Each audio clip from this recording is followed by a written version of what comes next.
It is deeply personal to me because I grew up in this part of Ghana. This is where I attended secondary school. I spent a long time of my life. As a young man growing up, the North was an integral part of Ghana's industrial capacity. And I was closely associated with industry in the North because my father was a part of it. My father was not only among the pioneer commercial rice farmers, but he also established the first private rice processing plant in Ghana, which was located in Tamale. And they produced rice enough to feed the whole of Ghana and even export to Burkina Faso. The North was humming with industry in the 70s. Indeed, General Achampong came here and he honored the North by naming it the Granary of Ghana, because the agriculture and agro-processing that took place here was phenomenal. Rice processing mills were working, vegetable oil mills, I remember Gihok Vegetable Oil Mills was working, and it was providing offtake to all the granule farmers in the North, producing quality granule oil, not only for the Ghanaian market, but also for export.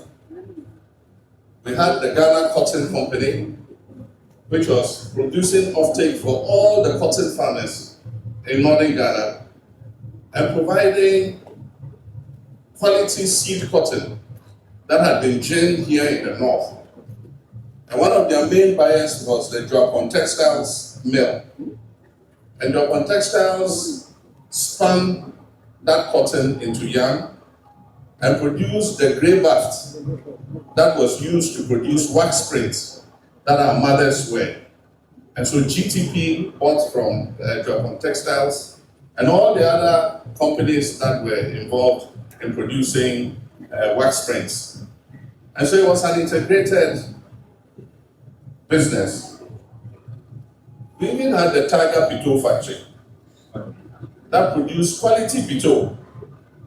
It was in the industrial area. For those of you who are my age, you remember. And various factors led to the collapse of these industries. And the first was lack of adequate power. At that time, the national power grid had not been extended to the North. And so there was a generating plant owned by ECG that supplied power to the households and industries in the North. And so when the international crisis hits, the oil crisis, running those ECG generators became very expensive. And so power was no longer reliable. There were long periods of power cuts, and this affected all the industries that were in the North.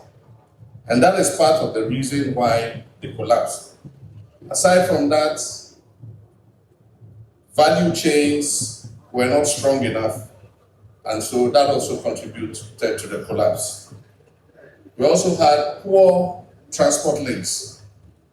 In the late 70s and early 80s, the road from Tamale to Accra became so bad, and the only means of transport you could get was called Watonchini. For those of you who are old enough, you remember Watonchini. And so it meant that industries producing here, if they had to track their goods to the south, it sometimes took 2 days to go from Tamale to Tema or to Accra. And so the glorious past of northern industry declined. Today, I have a pleasant feeling in my heart because I believe that we've planted the first seed that will restore the North back to its glorious industrial past. And that's what Northshore is just about doing. Northshore has made nonsense of all the arguments about factors of production. I remember in secondary school, I did economics, and we have what they call the factors of production. You are either near the source of the raw material, or you are near the source of the market, or you are near the source of the ports, or you are near the source of power or water. You have to factor all that into consideration. And I know that most industrialists, when they come and take a look at Ghana and they come and think about the North, they believe that the factors of production do not favor locating industries here. But Northshore has made nonsense of all that.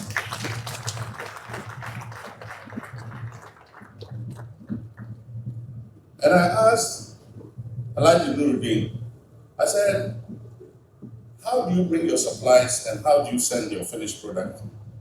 He said, oh, we use the Eastern Corridor. And no, very ingenious. We use the Eastern Corridor. And when we dispatch a truck in the morning, by dusk, it is in Tema. And I can assure you it will even be shorter, because the remaining segments of the Eastern Corridor, which is the Nkwanta to Damanko stretch, are currently being worked on very seriously. And so by the first quarter of next year, the whole of the Eastern Corridor from Nakanduri to through Atimpoku to Tema roundabout would have been done. And so your goods will arrive in an even shorter time than they currently arrive. And so you took a very good decision. Today, the North has comparative advantages that I believe should attract investors here. And I'm sure many will follow in the footsteps of Northshore. First, there's peace and stability.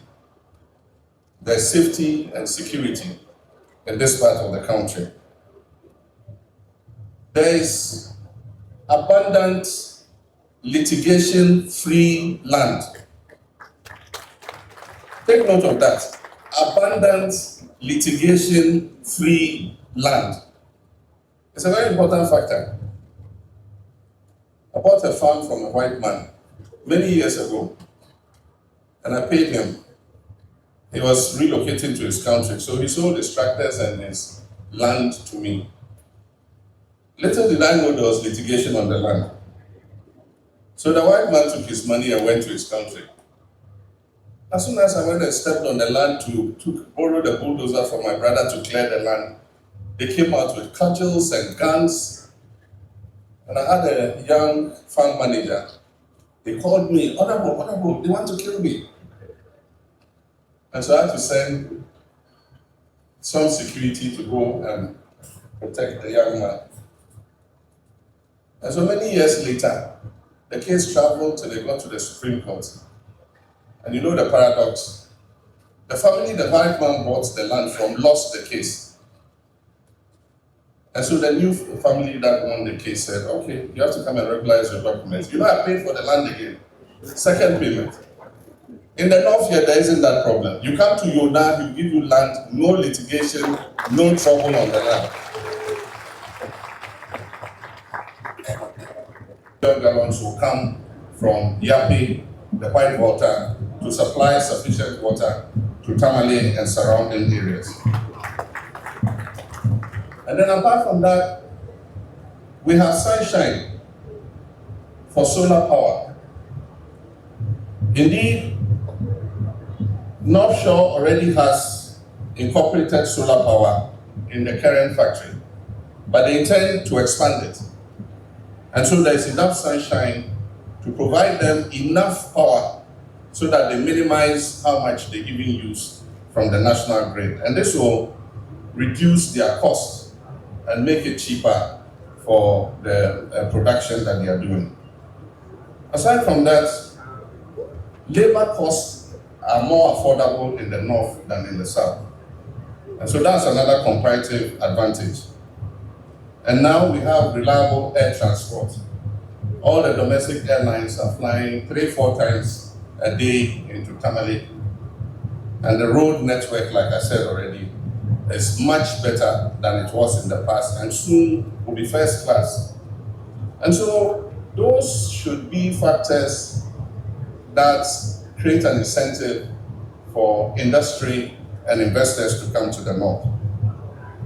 You were told about the kind of financing that was done, blended financing, including international partners and government agencies like Ghana Exim.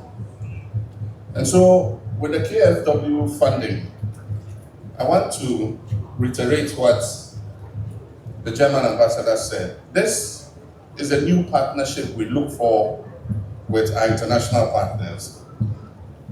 We look for investment and not aid. We look for investment and not aid. And this is an example of investing together.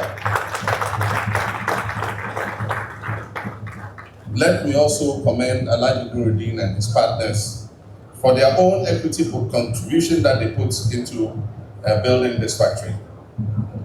And then also, of course, Ghana Exim for supporting Northshore with almost $12 million of financing. Indeed, that is why we created Ghana Exim in 2016. It was the last year before I left office. It was this kind of project that we created Ghana Exim to finance. Unfortunately, after we left office, genuine industrialists and investors had no access to Ghana Exim financing. There was the politically well-connected who had access to the financing without no intention to pay back the money. And that is why today Sylvester Mensah and his group are running after so many people who took the money and have not paid. And I will continue to support them to take the money back from those who are taking the money. And so we've shifted the attention and the focus of Ghana Exim to this kind of financing. Impactful financing of such projects that provide jobs and employment for our young people. This is an example of what our vision, the 24-hour economy initiative, is meant to do. Northshore is going to run several shifts, and it means that several more young people will get jobs to do. And it's not only Northshore, there are several other factories that are coming up that are going to run multiple shifts and create businesses for our people. And so the 24-hour economy is designed to achieve the creation of jobs and accelerated exports. And Northshore certifies both, because it's created at least 2,000 jobs already, and the bulk of its products are going to be exported to bring foreign exchange into Ghana. And so Northshore is registered under the free zones. And so it will benefit from all the incentives that the free zones has to offer.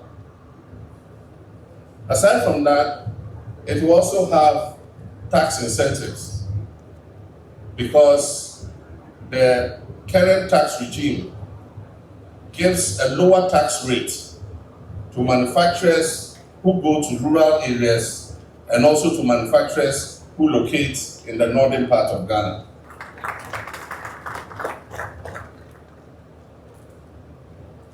They will also receive duty and tax exemptions on plant and equipment. Alhaji Nuruddin has already said they have intentions of continuing the second phase.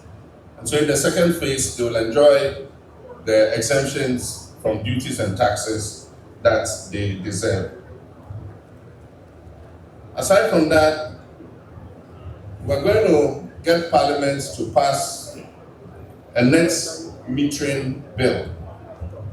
And that will allow companies like Northshore that have their solar plants to net meter with the electricity company or NETCO, so that if they are producing more than they need from their solar plants, it will be integrated into the national grid, and there will be a meter that can calculate how much they are owed. And so if they are owed, it means NETCO has to pay them.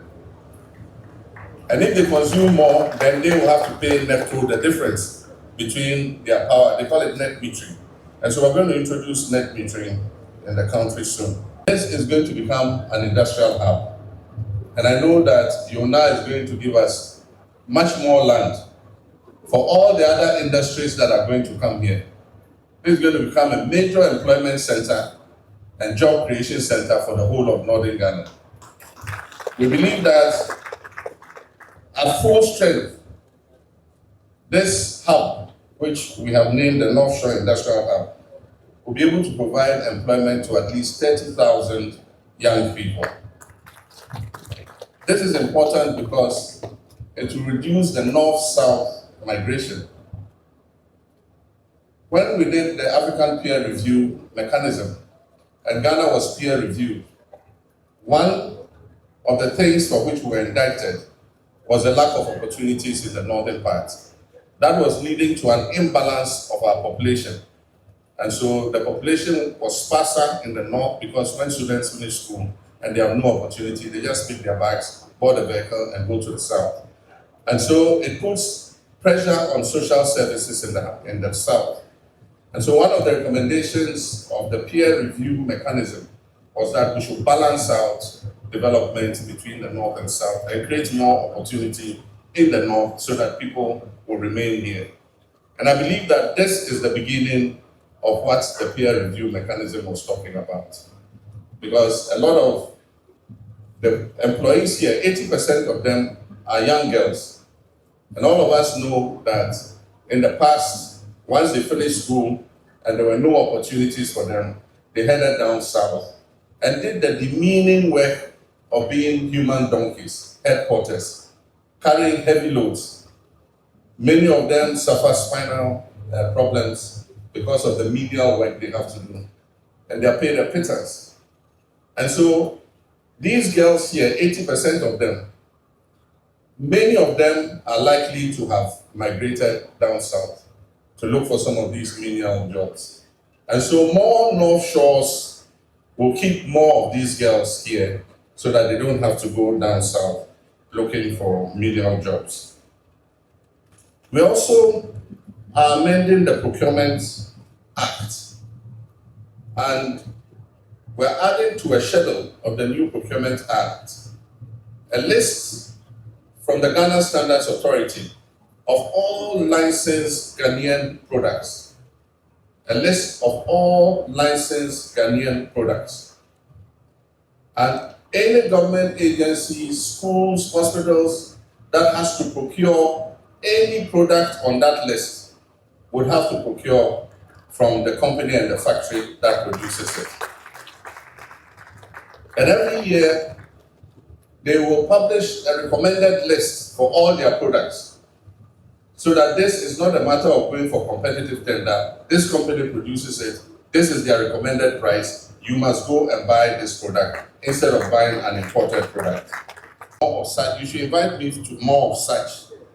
Don't invite me to corn farms that get burnt and other things. I want to see factories like this creating jobs for young people.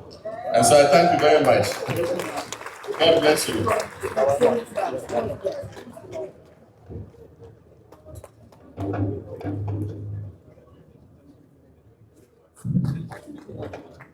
Let's give His Excellency another round of applause, ladies and gentlemen. As His Excellency takes his seat, we invite everyone else to join him to take your seats as we conclude